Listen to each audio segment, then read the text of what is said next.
Welcome to Leaders of Tomorrow Season 9. I have a very special guest with us. I have Mr. V. Vaidyanathan, MD and CEO of IDFC First Bank.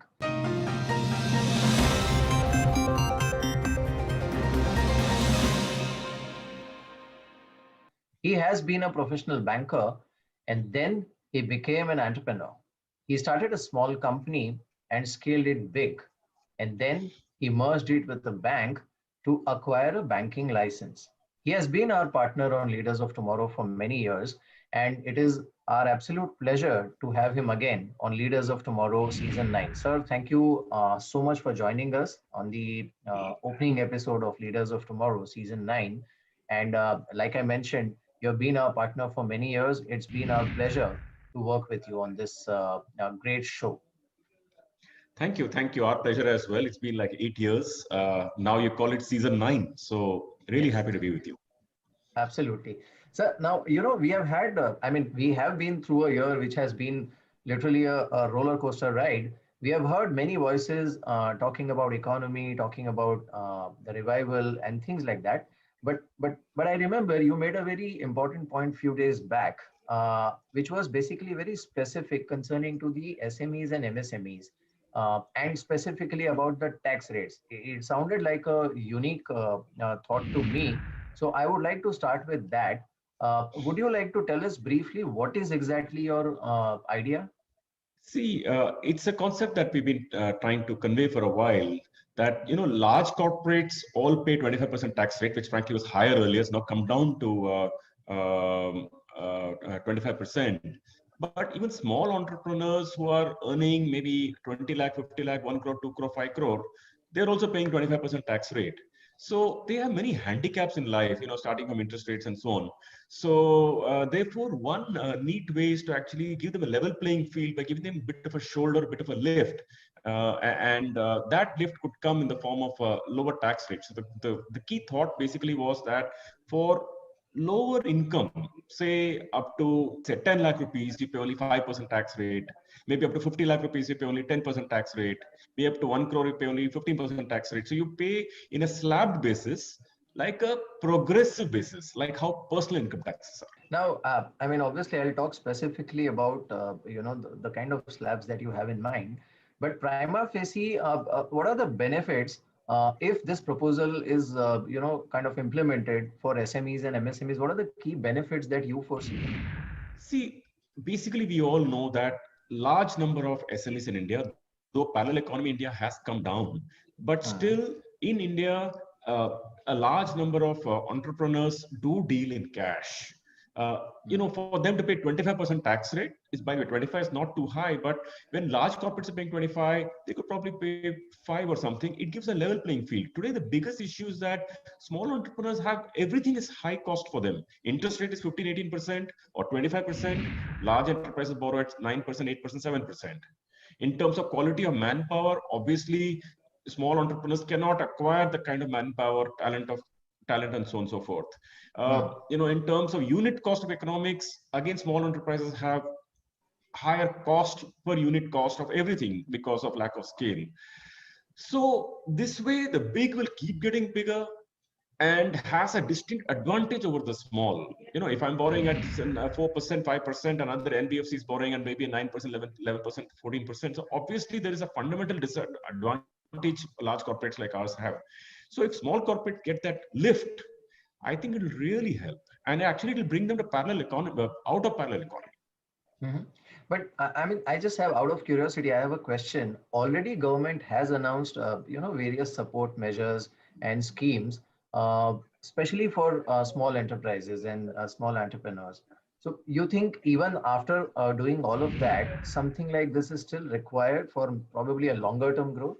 See, government has over the years, and specifically over the last, I think, 1 year post-COVID, etc., a number of schemes have been announced. Let me say over the last 5 years, many schemes have come in terms of giving a certain project financing cost and subordinated debt cost. In fact, latest came from the emergency credit guarantee scheme at 9.25% for entrepreneurs. So there are benefits that have come, no doubt about it.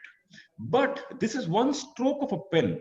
Think about it. If someone is paying 30%, 25% tax, tomorrow pays 5% tax, they will not feel like dealing in cash. Remember, let's be true. India still has a parallel economy. And entrepreneurs, whether we like it or not, have ways and means of, of avoiding tax. For example, they can bill the personal expenses to the company. It can do it. If they go on a foreign holiday, they can probably bill it to their company. So, and in the name of a business expense. So people do all sorts of things. So, but the tax rate is only 5. Probably they'll just avoid all that and they'll pay. And let me tell you, we are a banker, we are a lender to this ecosystem for the last 10 years, starting from our previous avatar. And we have financed like close to about 7 or 8 million of them. The fact is that when we do credit assessment for a large number of these entrepreneurs, we have to, ignore the tax proceeds and filings, go back and see the parallel books, see the real income and lend to them. Imagine if we didn't have to do all that and their income was truly reflected, how easy they will all find to get credit. Right. So do you have a specific proposal, or if I would say, if I can use that word, a sort of a structure or slab or something in mind? I mean, what's on your mind? So basically, it's a slab structure. It's like personal income taxes slab. This is also slab. It's progressive. But it's a proposal to say that for up to 10 lakhs of PBT, note the word profit before tax, they pay only 5% tax, not 25 as they would pay today. Up to 10 lakhs to 50 lakhs, they pay 10% tax. Up to PBT of 50 lakhs to say 1 crore, supposing they were to pay say 15% tax. Say supposing 1 crore to 5 crore, they would pay say 20% tax. And say above 5 crore, they would pay 25% tax. Now, this is no benefit to large corporations like ours or the 2000 or large corporations. It's not for that, because frankly, we make thousands of crores of profit and therefore it's a round of change. But someone making just 10 lakhs can just pay 5 lakhs of tax. So this is really for millions of small entrepreneurs. And the key thing I'm trying to point out is that not just companies, proprietorships, partnerships, LLPs, you run business in any way. If you make profit, you pay less tax at lower income levels. So that's the brief thought. I just hope it rings a bell. Well, sir, I have a question. In that case, already the economy is sort of finding its way out of one major shock that we had in the name of COVID. Now, what happens to the tax collections? Because we have seen indirect taxes, especially GST, it has been very volatile. Now, if we implement something like this, which is a major reform, obviously it's going to be a game changer. But is this the right time to implement, and what happens to the tax collection projections? See, first of all, this will benefit millions and millions of small enterprises. So, and you do know that small enterprises create 110 million jobs in this country, or not create, meaning they employ.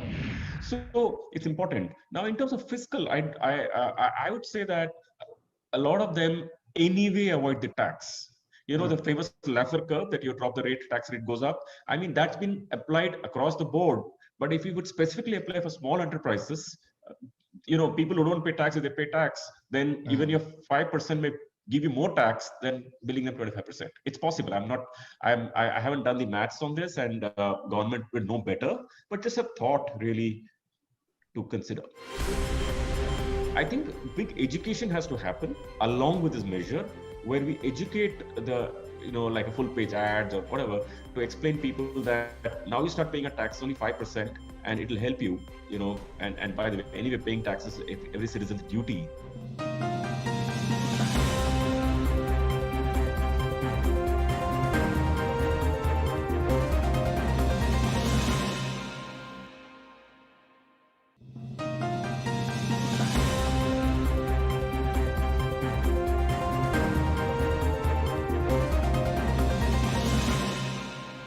So one more question is, and you're right, this can probably increase the compliance. This can increase, I would say, the ease of doing business factor, especially for smaller enterprises to a large extent. But this is probably one part of the problem. I think the SME, MSME industry is actually facing issues on multiple fronts, right? From supply chains to, various issues. So then, can this really sort of kickstart the boom in this space, which is so critical for the overall economy as well? I mean, what is See, your view on that? I feel this can be one big tool. See, there are many issues, and we've got to sort them one by one. I think government is working on many of them. RBI is giving specific focus on MSME and calling it priority sector. Government wants to focus on it. Ministry wants to focus on it. So people are focusing on it. Reforms are frankly the best things and the best antidote for things to happen. But in the end, to also have a lower tax rate is, let me say, it's an important shoulder. And let me tell you, sometimes this can actually improve the tax compliance and bring them to the main economy. They may not feel like dealing in tax, in black money if tax is only 5%. It's a Laffer curve theory. I Right. mean, But sir, would you want to uh, uh, kind of restrict this proposal only for small and medium enterprises or SME, MSME sector as we call it, or do you think that something like this can be tried for the entire corporate community of India? I mean, what is your take on that? No, like I said before, this is a tax code for the entire corporate sector. Not this is, I mean, proposed for the entire corporate sector, LLPs, partnerships, everybody. The benefit will come to the small enterprises naturally because larger corporates Right. anyway will not benefit from 1 or 2 crores, not going to move their life. The issue where people have not often done that thus far, right? Typically, objection for a proposal like this is that if someone is making say 10 crores of profit, they will split it into 3 companies and earn the lowest tax slab of every company. This has been the traditional worry about giving progressive tax rate to companies generally. Hmm. Hmm. My commentary to that is that theoretically is possible, but it's very, very difficult now. Because after GST has come, imagine someone split the company into 3 companies for the sake of tax lower slab. Think about it, they've got to have separate GST registration, separate IGST registration, separate state GST registration, separate income tax number, let me say company secretary, separate board. It's just so difficult for people to split it up that much. I mean, they can do it, but then it's so much of an effort. So I'd say that the benefit will far outweigh the odd people who might try to game the system. Right. Will this also improve access to credit for small enterprises? 100%. Because like I told you that when we give credit, we often have to understand the true credit, cash capability of a person. They don't show it in the P&L, but it is somewhere there in the books. We can see the cash, and that's how we lend. Now, so we all know it's still rampant in the country. Of course, I must say with the effort of the government over the last many years, parallel economy has come down. Hmm. Definitely, but still not eliminated. We know that. So when we give credit, for example, our ability to simply scrape somebody's bank statement and see the income in the bank statement and lend the money to the customer on the basis of cash flow, P&L, definitely it will improve. I think big education has to happen along with this measure, where we educate like a full page ads or whatever to explain people that now you start paying a tax only 5% and it will help you. And by the way, anyway, paying taxes every citizen's duty. We all know that, and I think that. Absolutely. Like they say that every crisis actually creates opportunity to push through major reforms. We have seen that happening. So I hope this also gets due importance in the relevant ministries. But sir, I also want to ask you about the overall state of economy at this point, because we have seen a huge dip and then we have seen recovery. We have seen that happening in even the high frequency numbers in terms of indicators. Uh, at this point, how assured are you about a solid recovery being in place? Uh, well, I think definitely all of us are feeling a lot more assured. We can see the indicators by talking to entrepreneurs and talking to businesses. Everybody talks about business coming back between 60-70%, and some businesses have actually gone past 80-90%. And of course, there are some new sectors which actually gone past 100%. But let me say, but most sectors are between 60-80%. I think recovery is definitely strong and back. Right. But sir, as a banker, then is it reflecting in the bank's collection data? I mean, what is your sense on that? No, collection data is showing very strong. Actually, it's like more like 95% of the pre-COVID collections have come to 95, 98%. In some segments, even 100%. So it is showing in collections already, and you will see that in the respective results of almost all banks and certainly ours. Right. Now, if we were to take a sectoral view, and obviously there were some sectors who were dependent heavily on the traditional way of functioning, probably, the small manufacturing units and textile and things like that, they have suffered, I would say, the biggest blow in terms of COVID impact. And then at the same time, there are other sectors, especially ones who are dependent on digital ecosystem, who have done exceptionally well. So how do you look at this change going forward? I mean, the behavior of a small and medium enterprise, how is it going to change going forward? See, basically, we all know that sectors which are very touch focused, like airlines, hotels, tourism, say gems and jewelry, obviously they have got badly affected. They've still not recovered, let me say, anywhere close to the pre-COVID times. We know that, and the whole chain of people who are supplying to those entities, whether to an airline, to a hotel, the whole supply chain, obviously everything's got affected. It'll come back when it come back, maybe with a lag. But the sectors which are, there are many sectors which are also coming back much stronger, and particularly which had a very which could quickly ride on to the digital journey. Mhm. So at least we can confidently say that we are firmly out of the woods, or the worst is behind us from economic indicator point of view. Can we Yes, say that it's comfortably?